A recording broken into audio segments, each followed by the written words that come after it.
Good morning, everyone. Welcome back to the channel. Today we have a quick walk around video of my old dump truck and a little bit of a story to go along with it. This is my 1976 Ford F600 chassis dump truck.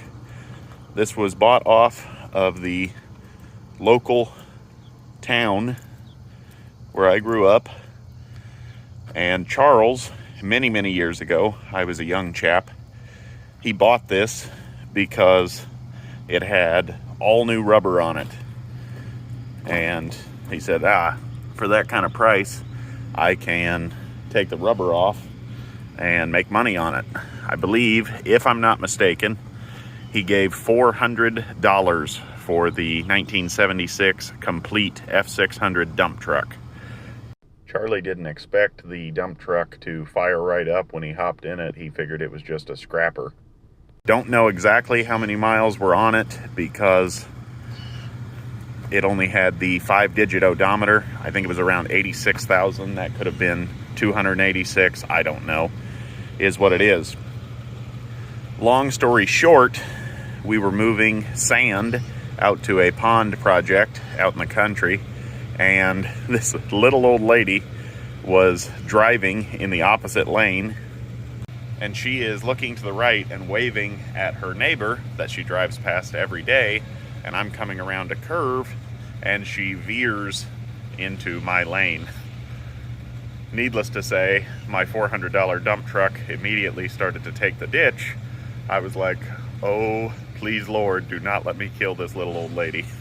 And so anyway, long story short, my left corner, her left corner, both met, and it was a glancing blow. Fortunately, I didn't jump up on top of the car, and everybody walked away. And I'm talking, this lady was old and still with us to this day. I see her every once in a while. To sum up all of that, there was no point in trying to find a front fender and headlight and bumper for the old dump truck. So it sat around for a long time, and it would start and run. The brakes were getting bad, and you would just throw a little bit of gas in the carb. It would fire up. You could kind of get stuff done without brakes. Well, you know, that's getting more and more sketchy as you go along. So we were really needing a dump trailer for the longest time, and my father's words were, if you buy one of those homeowner grade dump trailers, it's not going to hold up for the type of work that we do. This unit has a 10 gauge bed in it. Trying to dodge the shadow. You can see that it's been relined at one point, I believe, and it's got its battle scars, holes poked in it, things like that. I've tried to keep them pounded as closed as possible, but it just plain and simple works. This is a very simple rig. I just have portable lights underneath, and I've had this thing just mounding with huge chunks of concrete, even sticking out the tailgate 2 and 3 feet, and it just keeps taking the abuse. So I'm pretty impressed with it. I would love to go with a full wire kit on this, but it's one of those things where these portable lights you get from Napa just keep working, and if it works, why fix it? We are still running the original tires that came on the rig, and I would say they are at 70% tread left. And we've had this thing for, gosh, it's got to be 10 or 15 years. After it sat around for a while, I kept seeing these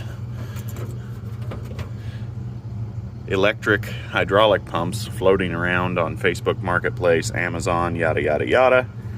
And I said, we can make this old dump truck into a dump trailer. And that's what we did. We took it to a local welding guy. He chopped off the front of the dump truck. We sold that to a neighbor who parted it out, sold it on eBay. And then he just chopped up the frame, pulled it in, welded up this very heavy tongue on it. I'm not saying this is the best way to do it, but this is how he did it, and it works really well. Haven't had any problems yet. Heavy 1-inch thick tongue there with a heavy duty pin. Looks to be I don't know, 1.1 maybe. Pretty heavy duty. I added this. This is a kickstand for storing it, and it corresponds with that. While I'm waiting here to pick up mulch for my sister in the old dump truck, I will show you guys it in operation. I just installed this heavy-duty rubber conveyor belting.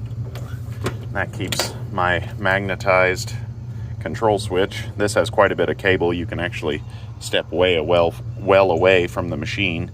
Excuse me. We'll go ahead, hit the up button. Hindsight being 2020, I would have made this a double acting cylinder. This is only a single acting cylinder.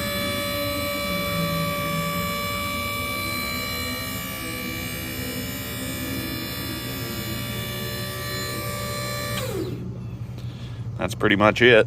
I'm not going to go all the way. It will go all the way, but like I said, I'm waiting to get loaded for mulch, and I don't want to be slowing the guy down when he comes to load. We'll check back in once we have a full load, and then I will pop the kickstand and show you guys and do a final walk around. I'll go ahead, lower the unit down for you now. Like I said, I wish this was a double acting cylinder instead of a single acting, but is what it is. It's too late now.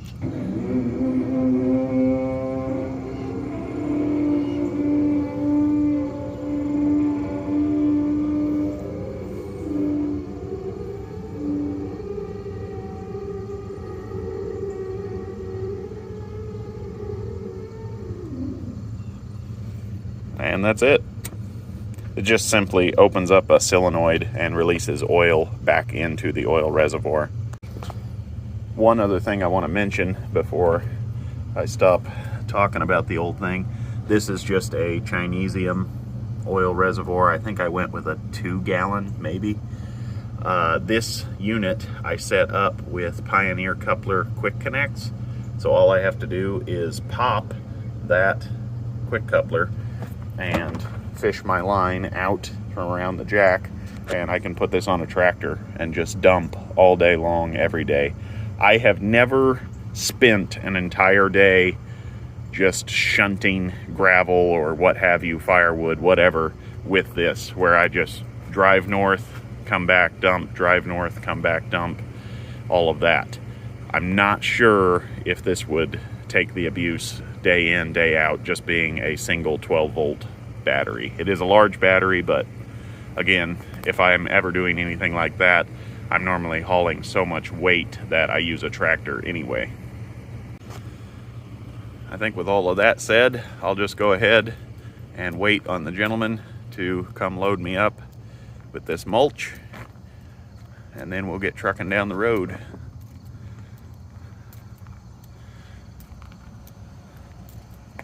One other thing, I do want to ask you guys if you have any experience with this. I've always been told if you convert this to a tractor pin tongue, it becomes a farm vehicle and you do not have to license it. Let me know if you guys have ever heard of that. That's what I've always been told.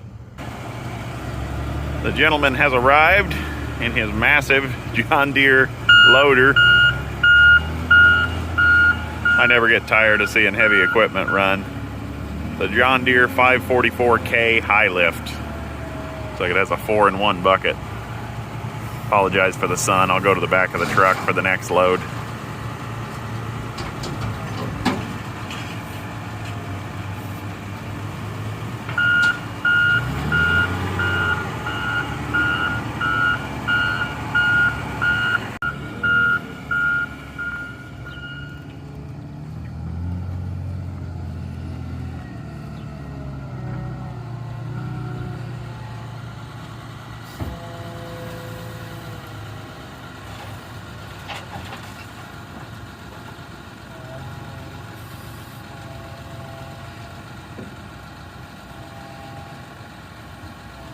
Definitely a good operator.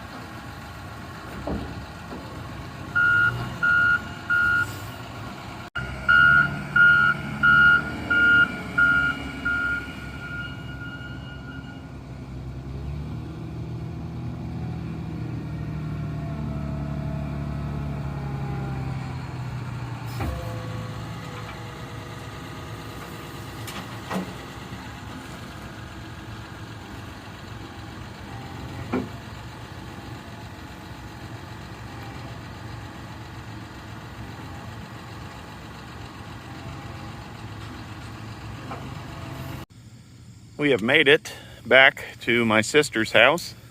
She is weeding all of these flower beds that just really got out of control. She just kind of ignored them because she wanted to work in her garden. Wanted to show you how bright the magnetic lights are.